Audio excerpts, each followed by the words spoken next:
ایک شخص کے خلاف اگر غلط کیسز بنائے گئے اور وہ کیسز ختم ہو رہے ہیں تو وہ لاڈلا پن نہیں ہے۔ 1993 میں ان کا پھڈا شروع ہوا اسٹیبلشمنٹ سے، اور وہ اپنے بل بوتے پہ انہوں نے کیمپین شروع کی، اور اس وقت سے وہ عوامی لیڈر کا روپ دھار گئے۔ جیسے مراد سعید ایک مفرور ہو گئے ہیں اور وہ کافی یعنی خطرے میں ہیں، اس طرح یہ بھی خطرے میں شکار لگتے ہیں۔ لگ نہیں رہا تھا کسی نیا نیو کمر اتنی زیادہ رائز پائے گا، اور آپ دیکھیں کہ شیر افضل مروت جو ہے وہ پارٹی میں اب وہ سینئر ترین 3 نام اگر لیے جائیں تو اس میں وہ ان کا نام آتا ہے۔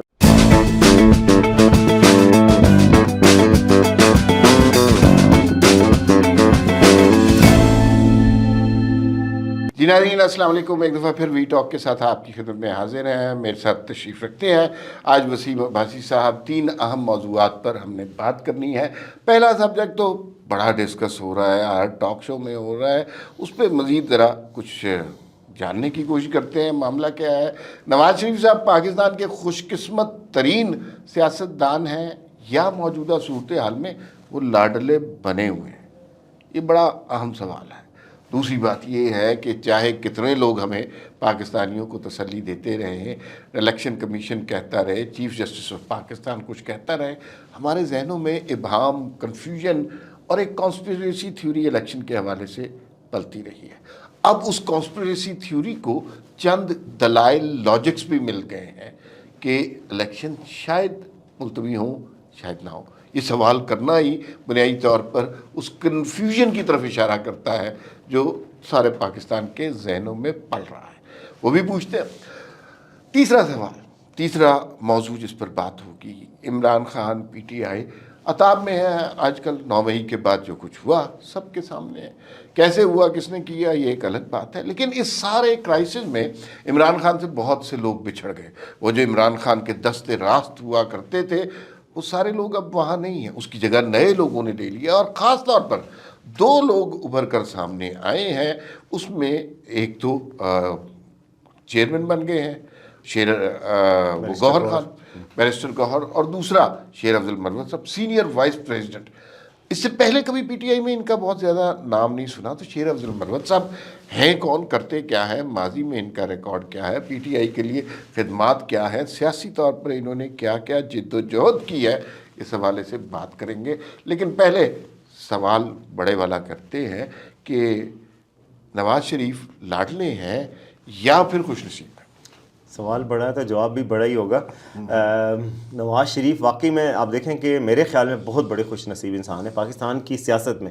ایسے تو بہت بڑے خوش نصیب وہ ہوتے ہیں جن کی لاٹری نکل آتی ہے اور اچھے خاصے مطلب اربوں پتی ہو جاتے ہیں بیٹھے بیٹھے، مگر یہ وہ اس لحاظ سے سیاست کے خوش نصیب انسان ہیں۔ آپ دیکھیں کہ آگے وہ سیاست میں جنرل ضیاء الحق صاحب کی مہربانی سے، مائنڈ نہیں کرنا لیکن یہ ہے کہ وہ ایک ہوا تو جنرل جیلانی صاحب کی مہربانی سے سیاست میں آئے، ایک لاڈلے تھے، ٹھیک ہے، ایک لاڈلے کے طور پہ ایک سیاسی ایک آشیرواد سے اسٹیبلشمنٹ کی آئے سیاست میں، لیکن جلد ہی انہوں نے اپنا عوامی مقام حاصل کیا۔ پنجاب کے وزیر اعلیٰ بنے، پھر اس کے بعد پاکستان کے وزیر اعظم بن گئے۔ وہ اس وقت تک لاڈلے ہی تھے، جب وزیر اعظم بن گئے تو جس طرح ہوتا ہے اس طرح ہوا، اور وہ اپنی کرسی سے ہٹا دیے گئے، آپ کو پتا۔ اور اس وقت انہوں نے کہا تھا میں ڈکٹیشن نہیں لوں گا اور سب کچھ کہا، لیکن اس کے بعد ان کو زبردستی ان کو اور غلام حسین صاحب کو، غلام اسحاق صاحب کو ہٹا دیا گیا ہے۔ ایک یہاں پہ میرے خیال میں کلیریفیکیشن ضروری ہے۔ آپ نے کہا کہ جو ہے نواز شریف لاڈلے رہے، لیکن لوگ یہ کہتے ہیں کہ نواز شریف حالیہ دور میں اینٹی اسٹیبلشمنٹ ہو گئے ہیں، تو یہ کلیریفائی کر دینا چاہیے کہ نواز شریف کا جو اینٹی اسٹیبلشمنٹ سٹانس ہے یہ 1993 سے شروع ہو گیا تھا۔ بالکل، یہ کوئی یہی حالیہ میں کہنے لگا تھا کہ وہ مجھے پتا تھا آپ یہی کہنے لگے۔ ہاں آپ کو پتہ ہی ہے، تو اچھے خاصے سمجھ دار آدمی ہیں آپ۔ اینک بھی لگائی ہے۔ 1993 میں انہوں نے، پھر 1993 میں ان کا پھڈا شروع ہوا اسٹیبلشمنٹ سے، اور وہ اپنے بل بوتے پہ انہوں نے کیمپین شروع کی، اور اس وقت سے وہ عوامی لیڈر کا روپ دھار گئے۔ پاکستان میں آپ کو پتہ ہے آتے تو اس سائڈ سے ہی ہیں، بھٹو صاحب بھی ادھر سے ہی آئے تھے، اور یعنی کہ کیاریوں سے آتے ہیں جو شیر صاحب کہتے ہوتے ہیں، اس کیاری سے تناور درخت بنتے ہیں تو پھر یہ اپنی شاخیں نکال لیتے ہیں۔ 93 کے بعد سے انہوں نے اینٹی اسٹیبلشمنٹ سیاست کی، اور 93 میں جب ان کا ختم ہو گیا لاڈ پیار تو یہ لگ رہا تھا کہ شاید اب ان کو دوبارہ موقع نہیں ملے گا، لیکن 1997 میں 2/3 اکثریت سے واپس آئے سیاست میں، اور انہوں نے ثابت کیا کہ مطلب وہ عوامی بل بوتے پہ بھی آ سکتے ہیں، یا پھر اس وقت حالات پھر سازگار ہو گئے تھے۔ پھر ان کا کو ہو گیا 99 کا، اور ان کو ایک وقت تو ان کو طیارہ سازش کیس میں سزائے موت کا خدشہ تھا اور ان کی جان کا خطرہ تھا. یہ جو ہے نا طیارہ سازش کیس پاکستان کی تاریخ کا مضحکہ ترین کیس ہے کہ ایک شخص جو زمین پر بیٹھا ہے اور ایک آرمی چیف جو ہوا میں ہے، تو یہ طیارہ سازش کیس میں یہ بتانے کی کوشش کی کہ وہ شخص جو زمین پر ہے اس نے فضا میں جو طیارہ اڑا ہے اس کو اغوا کرنے کی کوشش کی، لیکن یہ جھوٹ اس طرح سیل کیا گیا کہ بے تحاشا لوگ جب اس کو سب کچھ اپنا ہو، میڈیا اس وقت اپنا ہو، جب پوری پاور سے بھیجا جائے تو جھوٹ بک جاتا ہے. تو طیارہ سازش کیس میں ان کی وہ ہو گئی. پھر اس کے بعد ایک جلاوطنی ہوئی اور 10 سال تک کے لیے ان کے لیے سیاست پہ پابندی عائد کر دی گئی.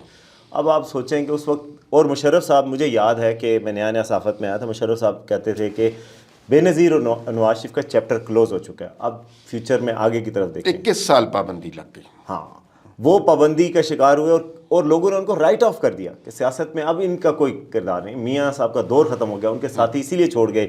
چودھری شجاعت تھے اس وقت، پرویز الہی تھے، اعجاز الحق، ہمایوں اختر، یہ سب چھوڑ کے چلے گئے. چھوٹی سی تصحیح میں آپ کو کٹ کر، چودھری شجاعت جو ہے نا، آپ نے ان کا ذکر کیا، ان کا شکوہ کچھ اور ہے نواز شریف سے، اور وہ بہت حد تک حق بجانب بھی ہیں.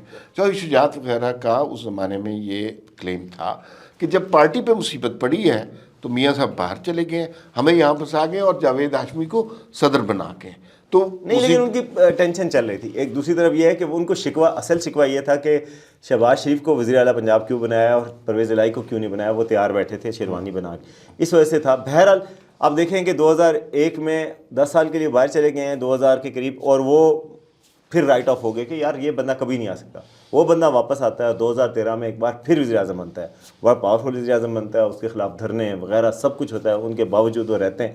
2017 میں پھر ان پہ مصیبت آتی ہے اور وہ ڈسکوالیفائی ہو جاتے ہیں. 18 میں ان کے خلاف کیسز بنتے ہیں اور پھر رائٹ آف ہو جاتے ہیں. پھر جب وہ 19 میں جب ملک سے باہر گئے تھے، وہ اس وقت لوگ کہہ رہے تھے کہ پلیٹلیٹس اتنے گر گئے ہیں کہ قریب المرگ ہو گئے ہیں، خدا نہ خواستہ ان کی جان کا خطرہ ہے. پتہ نہیں دوبارہ کبھی ویسے پبلک لائف میں آ بھی سکیں گے کہ نہیں. آج وہ واپس بھی آئے اور کل جو ہے ان کے خلاف دوسرا کیس بھی، کرپشن کا اب کوئی کیس نہیں رہا. اب جو ان کو کہتے ہیں نا کہ سزا یافتہ اور کرپشن کا الزامات، وہ ختم ہو چکے ہیں. ان کے اوپر الزام رہ گیا سپریم کورٹ نے جو ان کو نااہل کیا تھا کہ جی اقامہ انہوں نے بتایا نہیں، بلیک لا ڈکشنری سے نکالا. تو اب یہ خوش قسمتی نہیں ہے کہ 3 دفعہ پاکستان میں یہ واحد آدمی 3 دفعہ پرائم منسٹر بن گئے. اب 4تھی دفعہ کے لیے راستے ان کے صاف ہو چکے ہیں، رکاوٹیں کافی حد تک دور ہو گئی ہیں ایک کے سوا. تو یہ میرے خیال میں وہ کافی خوش نصیب انسان ہے. میں آپ سے اتفاق کرتا ہوں، اور میں اس میں جو آج کل لوگ بہت کہہ رہے ہیں نا کہ نواز شریف کو خصوصی ریلیف دیا جا رہا ہے، نواز شریف کو لاڈلا بنایا جا رہا ہے، یہ باتیں چل رہی ہیں، اور میں یہ سمجھتا ہوں کہ یہ بڑی تکلیف دہ بات ہے. ایک شخص کے خلاف اگر غلط کیسز بنائے گئے اور وہ کیسز ختم ہو رہے ہیں تو وہ لاڈلا پن نہیں ہے. ایک شخص کو اگر عقوبت میں رکھا گیا بلا وجہ بلا جواز، اور اب وہ عقوبت کے دن ختم ہو رہے ہیں، تو یہ لاڈلا پن نہیں ہے. ایک شخص کو جان کا خطرہ سرکاری تحویل میں پیدا ہو گیا اور اس کو وہاں سے نکال دیا گیا، اس کی جان بچائی گئی، تو یہ لاڈلا پن نہیں ہے. ایک شخص کے بنیادی انسانی حقوق جو ہیں وہ سلب کر لیے گئے تھے. وہ بنیادی انسانی جمہوری حقوق اگر واپس کیے جا رہے ہیں تو یہ لاڈلا پن نہیں ہے. نواز شریف کو میرے خیال میں لاڈلا نہیں بنایا جا رہا، ان کو ریلیف نہیں دیا جا رہا، انہیں تاخیر سے انصاف دیا جا رہا ہے. یہ بحث بہت لمبی ہے، اس پر بات کرتے جائیں گے، لیکن ایک بات جو آپ سے یہ پوچھنی ہے، اور آپ بتا دیں الیکشن ہو رہے ہیں کہ نہیں ہو رہے بھائی؟ اب دیکھیں، بظاہر نواز شریف صاحب کو اگر کل انصاف مل گیا اور ان کے راستے سے رکاوٹیں ہٹ گئی ہیں تو زیادہ تاثر یہی ہے کہ اب تو الیکشن ہو جانے چاہیے. کیونکہ بہرحال یہ تاثر لاڈلے کا ہے، آپ اس کو نہیں مان رہے، لیکن یہ ہے کہ مارکیٹ میں یہ تاثر ہے کہ ساری چیزیں نواز شریف صاحب کی فیور میں کی جا رہی ہیں تاکہ ہر چیز ان کے لیے بہترین سیج تیار کی جا رہی ہے. تو اسی سیج کے سلسلے میں سپریم کورٹ اب یہ کیس بھی سنے گی کہ کیا الیکشن ایکٹ ٹھیک ہے یا پھر سپریم کورٹ کا پرانا فیصلہ جس کے تحت تاحیات نااہلی ہوتی ہے یا 5 سال کی نااہلی ہوتی ہے. اس سے اگر 5 سال کی نااہلی ہوگی تو نواز شریف صاحب کے لیے رکاوٹ کوئی نہیں رہے گی اور وہ 4تھی دفعہ وزیر اعظم بن سکتے ہیں. تو یہ تاثر بھی ہے. تو اس وجہ سے لوگ سمجھ رہے ہیں کہ الیکشن تو ہو جانے چاہیے. لیکن اب جو کل واقعہ ہوا افسوسناک ڈی اے خان میں، جس میں 23 پاک فوج کے جوانوں نے جام شہادت نوش کیا ہے اور 27 دہشت گردوں کو بھی واصل جہنم کیا گیا. لیکن آپ دیکھیں کہ یہ بلڈی قسم کی انسیڈنٹس ہوئے جا رہے ہیں پاکستان میں. آج آپ کو پتہ ہے کہ ایک کھیپ پکڑی گئی اسلحے کی جو افغانستان سے پاکستان آ رہا تھا. اور بوریوں میں چھپایا گیا تھا سامان کی, اور اس کو نکالا تو اس میں امریکن ساخت کا اسلحہ تھا جو پاکستان بھیجا جا رہا ہے. اچھا کے اور پی پاکستان اس کو وہ بھی کر رہا ہے. بہت تکلیف دہ سچویشن ہے. کے پی کے میں الیکشن کی صورتحال یا پری الیکشن سچویشن بدقسمتی سے یہی رہتی ہے. آپ نے دیکھا کہ اے این پی کی پوری قیادت ختم کر دی گئی بم دھماکوں میں, پیپلز پارٹی وہاں نہیں جلسہ کر سکتی. اور آج کل آپ کو پتہ ہے مولانا فضل الرحمان کو تھریٹ ہے. ہم سے بات کرتے ہوئے انٹیریئر منسٹر نے کہا تھا کہ مولانا فضل الرحمان کو سیریس تھریٹ ہے, ان کو کنوے بھی کیا گیا. فضل الرحمان صاحب خود بھی کہہ چکے ہیں. تو ان چیزوں کی وجہ سے تھوڑے سے شکوک پیدا ہو رہے ہیں کہ کیا الیکشن ہو سکیں گے کہ نہیں. اور اس صورتحال میں یہ بڑی خوش قسمتی کی بات ہے کہ تحریک انصاف کھل کے وہاں پہ جلسے کر رہی ہے, جو کہ ان کا آئینی جمہوری سیاسی حق ہے, اور ان کو کوئی تھریٹس نہیں ہے. یہ اچھی بات ہے. سیاسی جماعتوں کو 2013 میں بھی شاید ان کو تھریٹ نہیں تھا, باقی ساری جماعتوں کے ایسے بلور صاحب کی شہادت ہوئی تھی, اور افتخار حسین صاحب کے جو صاحبزادے تھے, اکلوتے صاحبزادے. ہاں, تو وہ یہ مطلب حالات اس طرح کے لگ رہے ہیں کہ سیکیورٹی سچویشن کہیں رکاوٹ نہ بن جائے, یہ ایک خدشہ سر اٹھا ہے. اس بات سے یہ جملہ بھی اخذ کیا جا سکتا ہے کہ سیکیورٹی کے حوالے سے بھی لیول پلینگ فیلڈ ساری جماعتوں کے لیے ہونی چاہیے. لیکن جو مولانا فضل الرحمان کے حوالے سے سرفراز بگٹی صاحب کا بیان آیا, اس طرح کے دھماکے, دہشت گردی کے واقعات, اسلحے کا پکڑا جانا, یہ کچھ انسانوں کے ذہنوں میں, پاکستانیوں کے ذہنوں میں خدشات بناتے ہیں کہ کہیں اس کی وجہ سے الیکشن ڈیلے نہ ہو. اس بات کی کہیں سے کوئی کنفرمیشن نہیں ہے. یہ سن کے آپ نے نہیں کہہ دینا کہ نہیں جی وہ الیکشن ڈیلے ہو. اور سوائے آپ نے اپنی بیوی کے علاوہ باقی سب سے ڈسکس بھی نہیں کرنا. آپ کو پتہ ہے کہ پابندی بھی لگی ہوئی ہے کہ یہ ایک بات کہنی نہیں ہے. ہم تو خدشے کی بات کی ہے, اور ہم کہہ رہے ہیں کہ الیکشن ہوں گے 28 فروری. حالانکہ بیوی سے بات کرنا خود خدشے کی بات ہے. لیکن خیر آخری موضوع کی طرف آتے ہیں. آخری موضوع ہے جو اچانک ہی پی ٹی آئی کی قیادت میں ایک کیریکٹر, ایک کردار نمودار ہوئے, شیر افضل مروت صاحب. پہلے ان کا بہت زیادہ ہم نے ذکر نہیں سنا.